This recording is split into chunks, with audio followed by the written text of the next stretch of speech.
Sounds rolling.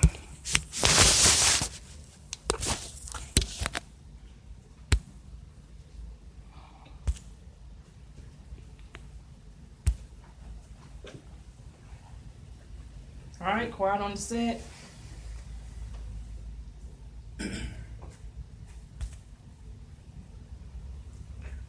Quiet on the set. Cameras rolling. Action. What's happening, y'all? Welcome back for yet another episode of the King Code, where we help you to realize the royalty within. And we are just excited for the opportunity that you all have been giving us to pour into your life each and every week. And so today we are joined by the amazing gentleman of the King Code, Brother Dr. James Elevating Jones, Brother King Quillian Jackson up in here, and Brother Chris Allen. And of course, yours truly, Dr. Ed Womack, the Urban Leadership Strategist. Brother Poker's out on location this week, counting all his blessings. But we're going to keep it moving, ain't we, y'all? Absolutely, absolutely. It's like we got to keep this show moving. And today we're going to follow up with a little bit of that Black in America, which is where we left off on our last topic. We actually were able to expose some of the health issues that were going on in different families in the Black community. And so today we really got three key topics that we want to chop it up on, y'all. So we're going to talk a little bit about unity. We're going to get into a little bit of the cultural aspects of being Black in America, really get down and dirty with that today. And then we're going to talk about that unity thing, y'all. So I'm going to go ahead and just pop it over because we're just going to chop it up. We getting comfortable up in this thing now.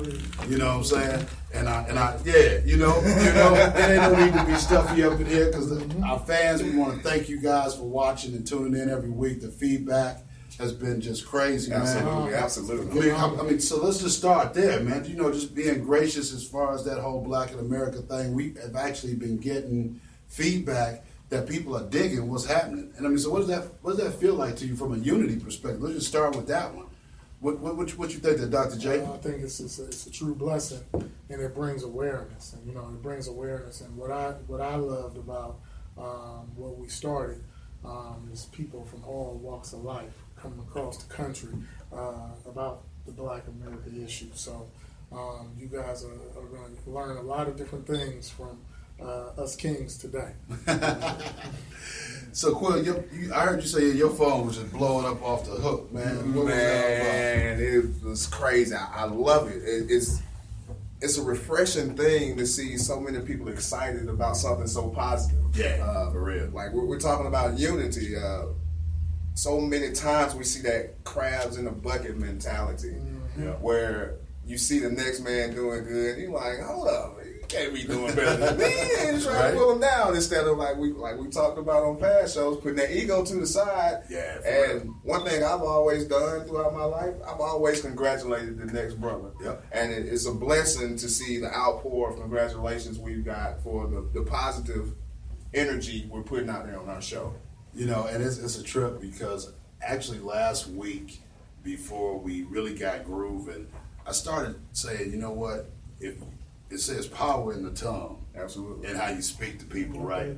And so I started referring to all of my brothers and sisters that would hit me up on social media, on my phone call. I'm like, what's up, King? What's up, Queen? Oh, yes, most definitely. You know, and just that response that I've been seeing from that has been powerful. I really was just doing it out of mere humility and respect, but I've really been seeing results come out of that, you know, and that whole unity thing, like we're saying, that crab thing, just encouraging folks. You never know what kind of impact that'll have. So what you been checking out with regards to that? Just think about like you just saying, when you greet somebody as king and queen, they feel like royalty. So, that's unification right there, So I do it all the time.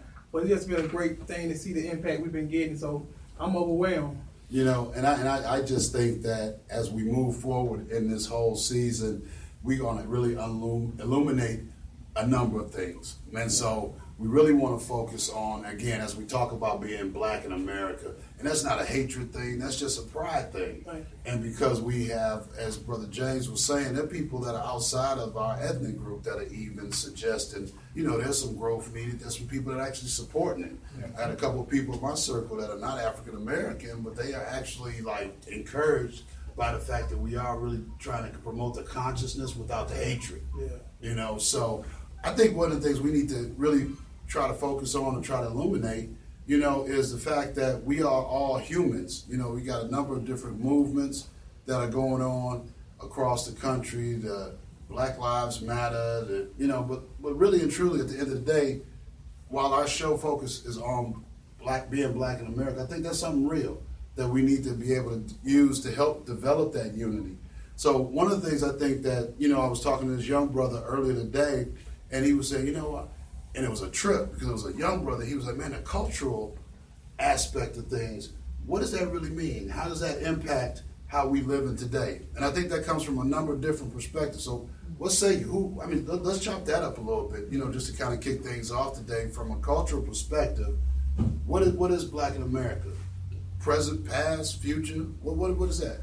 I mean, some people like to say it's not the past, but the past is definitely our present, because they would say like things that's happening, like saying the mass murder was the biggest mass murder of the United States history. But you know, you have so many murders that happened to us. I mean, mass murders that already happened to us. It's not never been shown. Well, you can look it up and see. You know what I'm saying? So our past is really our present. You know, we got to try to improve our future. Okay. Yeah. Okay. And I now even want to go a step further. And it was a tragedy, you know, what happened in Orlando. But that same weekend, 47 people got shot in Chicago. Anybody 7 hear got that? killed, and you never heard anything about it. Right. And then, you know, it broke me down to say, you know, do our lives, did it really matter? I mean, Did it really matter? you can even say from the 800 Africans that died trying to be refugees, trying to come over here. We didn't hear nothing about that, who drowned on trying to come here. Exactly. So you didn't hear those are black people. Also, you know, we didn't hear a word about that. You know, if you didn't look, or if you didn't have any conscious people on your page that were reporting it, and you would see it, you know, it's like a cover up. Cover up was a conspiracy. Ha. Is a cover up or a conspiracy, or one Both, and the same? both. Because I think that while we certainly don't want to promote any hatred, but we No. also got to keep it real. Yep. Because when you stop and think about it, the absence of that attention to come to the aid, you know, in the midst of some of the plight that we've experienced, you know, I'm just going to be real about it. When I think about my hometown, Detroit, Michigan, you know, they got crazy, senseless violence going on there. When I was back at the crib a couple of weeks ago, this 13-year-old was murdered over $75. And it hit the news there in the local area, but I hadn't heard anything else about that. You know, it wasn't a mass murder, but I got to wonder what the heck is impacting that. And I think that from a cultural perspective, we don't know, or we're at a point where we have people who are not aware of their history. That awareness. That's what it is. You know, and I think that it's critical to the point that we have to, at some point in time, reinsert, you know, from whence we came. Now, I understand we can't dwell on that, Yeah. but I want to understand how do we take some of that stuff when we think about this country was built on the backs of African Americans. A lot of the technologies, a lot of inventions were literally stolen away from us. Yes. Today, when I think about the trades and the different jobs that we have or that are available to us, you don't see the trades that as heavy as they used to be. No. You know, and I mean, considering we built this country, how do we get back to a placement of economic enrichment with regard to the trades, the vocations? I don't know. What I'm saying though is relating to all of that is too many people in our community are wanting to be entertainers, athletes, Okay. and you know they're not going towards the trade. They're not looking to get a trade and build on their dream while they're working their trade. They're just looking to step out and all of a sudden they're a multi-billionaire. Yeah, they come up. Yeah, they're not looking at the work that it takes to become the person that they see Okay. out there with all the They don't know glamour. the percentage, do they? No, they don't. Speaking of which, you know, it was a trip because you're right. They don't. Yeah. You know, and the percentage of us, it was a basketball analogy that was used, and the brother was like, it's 36 teams in the NBA. How many teams is it in the NBA? Maybe that's, I don't know. 30, 36? 32, Somewhere 36. around there. 31. And then when you think about they got 10, 12 people on each one, that's a really small number for the millions of people that's playing basketball. It's not even 1%. Not even like 0.000 point something. Yeah, it's extremely slim chances of going pro.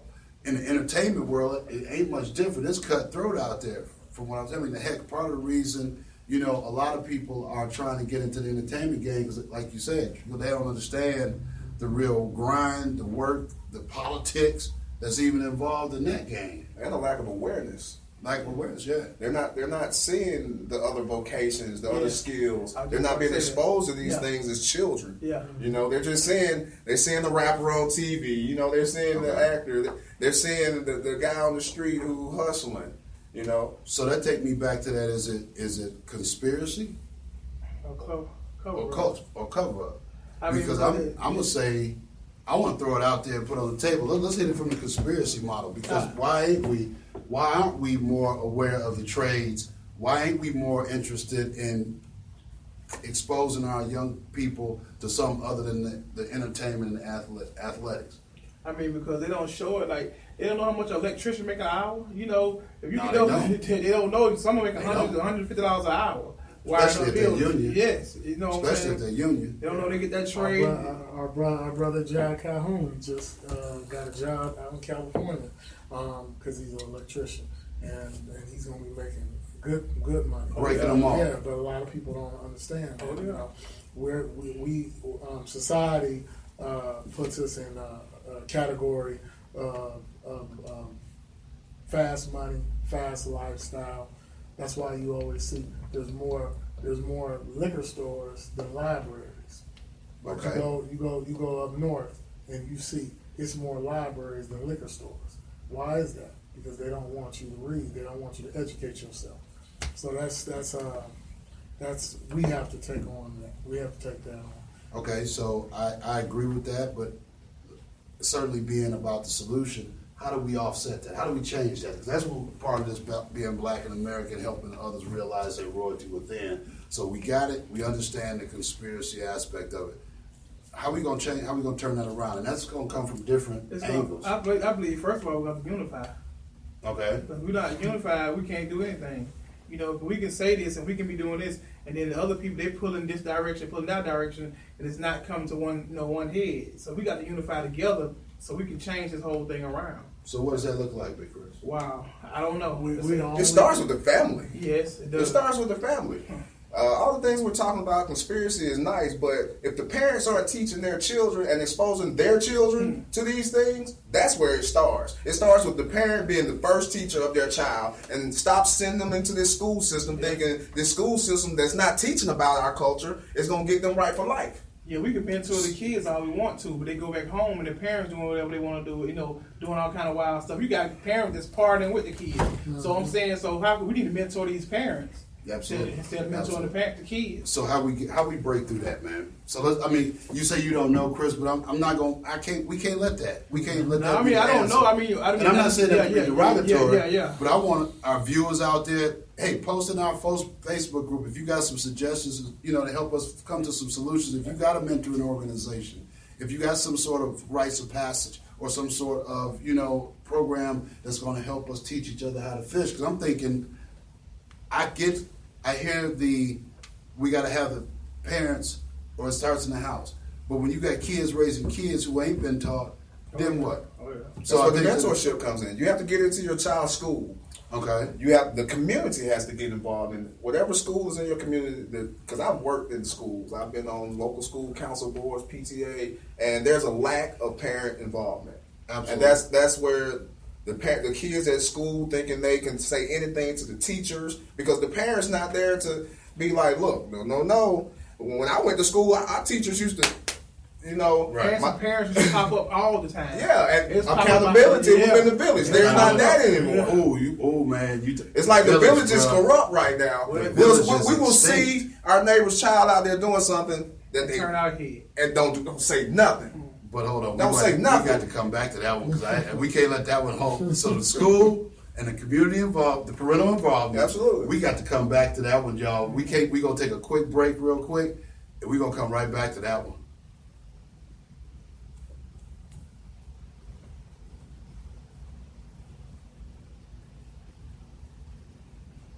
It's gone? Yeah. Bro, let's go there. Yeah. Let's go parental involvement, community, the village. And what does the village mean back then to now?